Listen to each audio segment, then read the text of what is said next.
Hi students, welcome to online classes of current convent children's academy. अपनी बात चल रही थी गेटिंग टू नो प्लांट्स, जिसमें अपन बात करेंगे आज सूट सिस्टम के बारे में।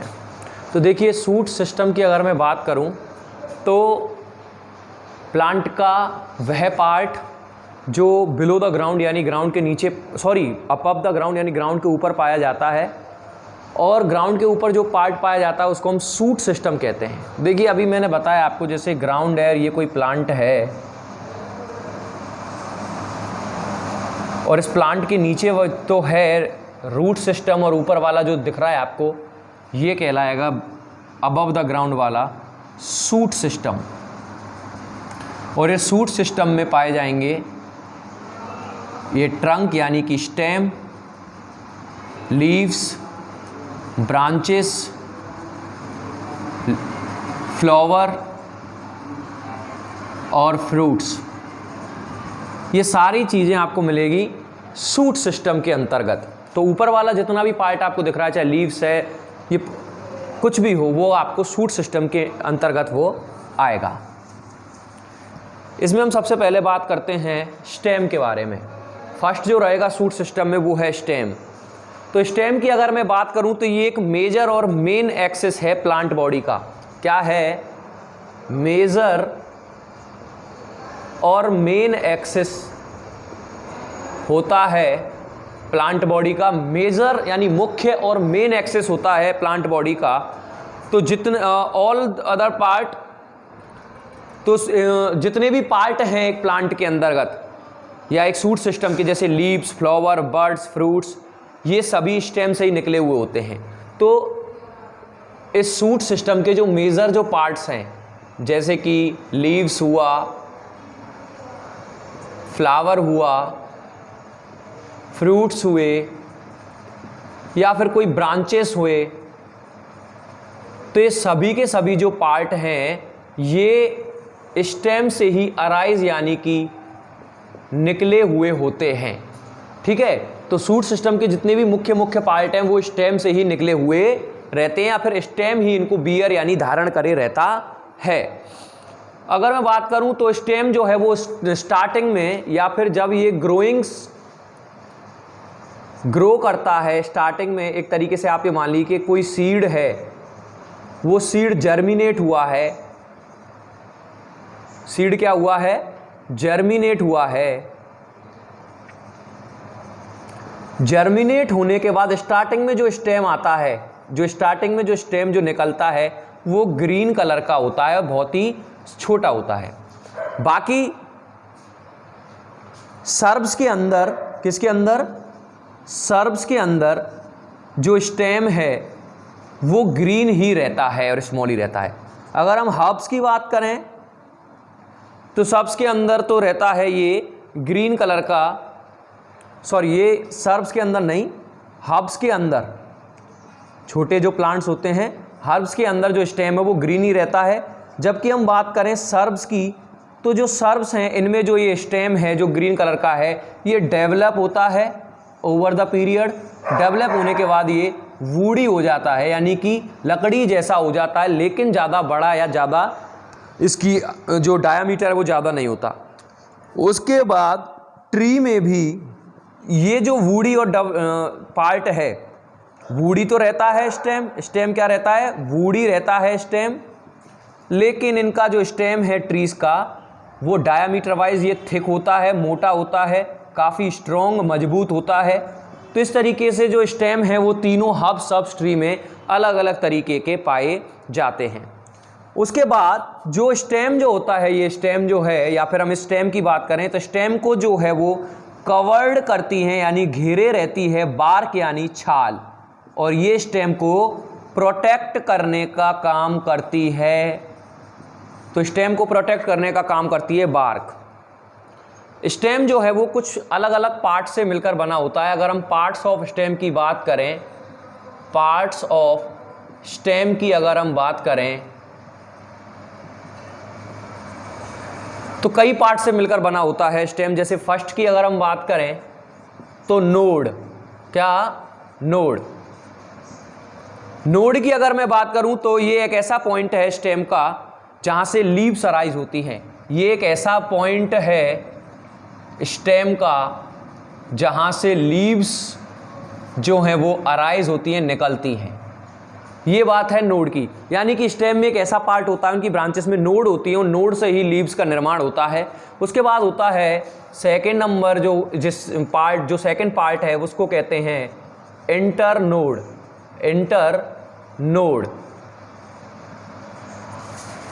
इंटरनोड की बात करूं तो it is a part of the stem between two consecutive nodes.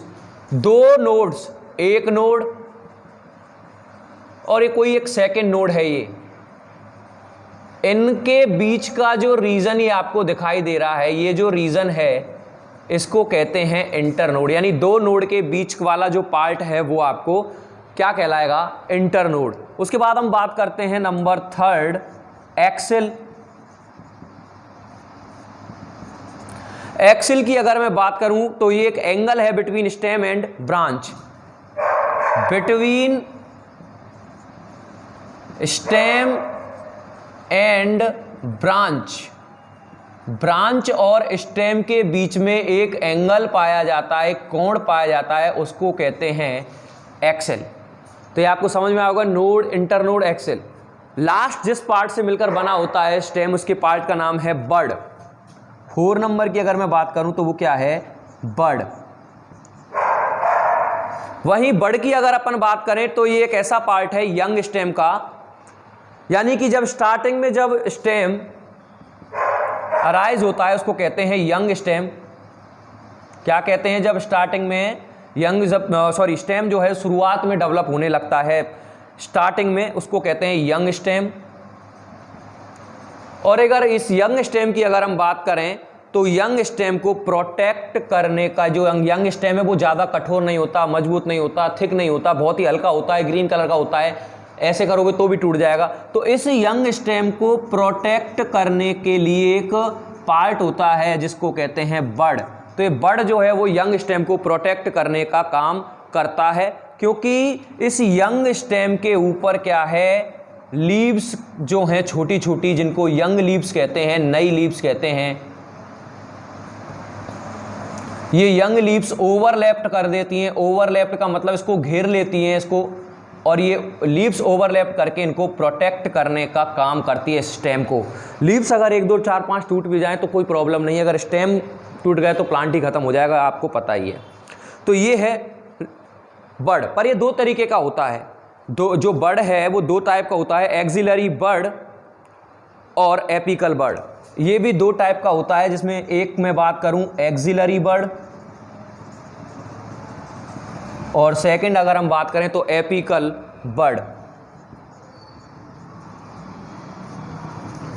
2 तरीके का होता है क्या? बड 2 तरीके के होते हैं, एक्सिलरी बड और एपिकल बड। अगर एक्सिलरी बड की बात करें तो ये एक्सिल ऑफ द स्टेम में पाया जाता है। कहाँ पाया जाता है? एक्सिल ऑफ द स्टेम का जो एक्सिल पार्ट पाया जाता है वहां पे पाई जाती है एक्सिलरी बड। और अगर एपिकल बड की अगर हम बात करें तो ये टिप ऑफ द स्टेम पे पाया जाता है। कहाँ पाया जाता है? टिप ऑफ द स्टेम में पाया जाता है। अगर हम बात करें एक्सिलरी बड की तो ये न्यू ब्रांचेस के लिए हेल्प करता है न्यू ब्रांचेस, यानी नई ब्रांचेस अराइज करवाने में हेल्प करती है एक्सिलरी बड। और एपिकल की अगर बात करें तो ये हाइट इंक्रीज करता है। क्या करता है? हाइट इंक्रीज करता है प्लांट की। तो ये बात थी स्टेम के बारे में और स्टेम के पार्ट्स के बारे में। हम बात करते हैं फंक्शन ऑफ स्टेम के बारे में। तो अगर हम इनके फंक्शंस की बात करें स्टेम के,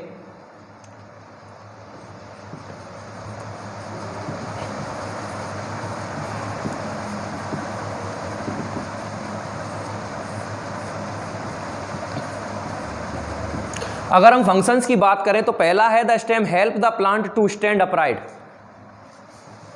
स्टैंड अपराइट यानी कि ऊपर की तरफ उनको स्टैंड रखने में, खड़ा रखने में प्लांट को हेल्प करता है stem.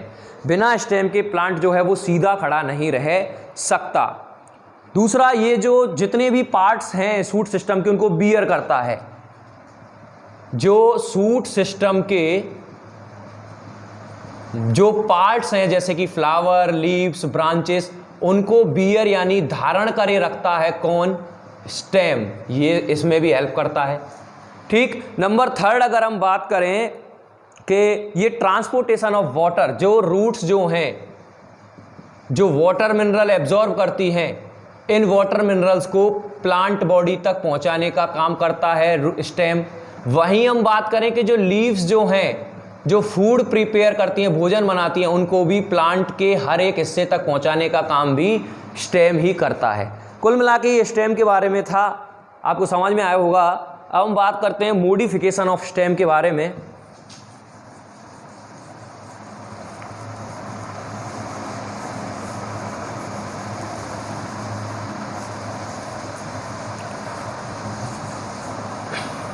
Modification of stem.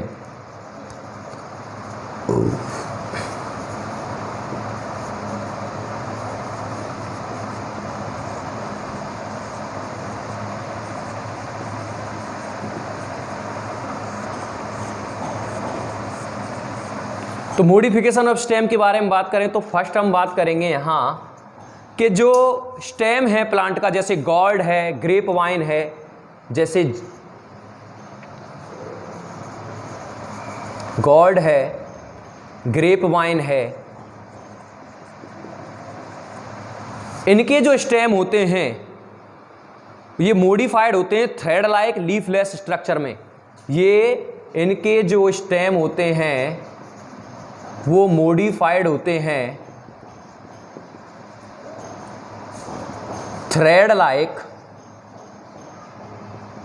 Leafless structure में। यानी कि इनका जो स्टेम होता है वो थ्रेड लाइक धागेनुमा होता है, बिना पत्तियों वाला होता है, और इसको कहते हैं स्टेम टेंड्रिल। क्या कहते हैं इनको? Stem tendrils. स्टेम टेंड्रिल्स कहते हैं। और ये जो स्टेम टेंड्रिल हैं ये सपोर्ट प्रदान करते हैं प्लांट को। क्या करते हैं? सपोर्ट प्रदान करते हैं। ये कॉइल ये घूम जाते हैं या फिर किसी के ऊपर, तो इस तरीके से ये इनकी सपोर्ट बनाते हैं, क्योंकि इनका जो स्टेम है बहुत ही हल्का होता है, सीधा खड़ा नहीं रह सकता, तो वो मॉडिफाइड हो जाता है स्टेम टेंड्रिल्स में, जो कि हेल्प करता है इनकी एक्स्ट्रा प्रोटेक्शन में या फिर सपोर्ट करता है इनको, आप ये कह सकते हैं। सेकंड अगर मैं बात करूं तो कई जो प्लांट हैं वो फूड बनाने का भी काम करता है। जैसे कि अगर हम बात करें कैक्टस की, किसकी बात करें? जैसे कि हम कैक्टस की अगर बात करें तो इनमें जो है वो लीव्स नहीं पाई जाती। इनकी जो लीव्स हैं वो स्पाइन में मॉडिफाइड हो जाती हैं। क्यों हो जाती हैं? क्योंकि लीव्स जो हैं वो ट्रांसपोर्टेशन करती हैं। क्या करती हैं? ट्रांसपोर्टेशन। और ट्रांसपोर्टेशन में आपको पता ही है वाटर का लॉस होता है, क्योंकि कैक्टस एक ऐसी जगह पे पाया जाता है, स्पेशली मरुस्थल यानी कि डेजर्ट में पाया जाता है। तो डेजर्ट में पाए जाने की वजह से इनमें लीव्स नहीं पाई जाती, जिससे कि इनकी बॉडी से वाटर कम से कम लॉस हो।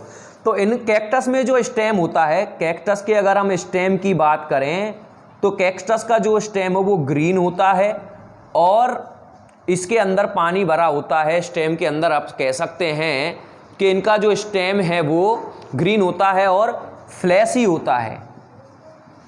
और ये जो ग्रीन कलर होता है इसकी वजह से इनका स्टेम ही फोटोसिंथेसिस करता है। क्या करता है? फोटोसिंथेसिस करता है और फूड प्रिपेयर करता है। यानी कि हम ये कह सकते हैं कई बार जो स्टेम है वो मॉडिफाई हो जाता है फूड प्रिपेयर करवाने में। नेक्स्ट अगर हम बात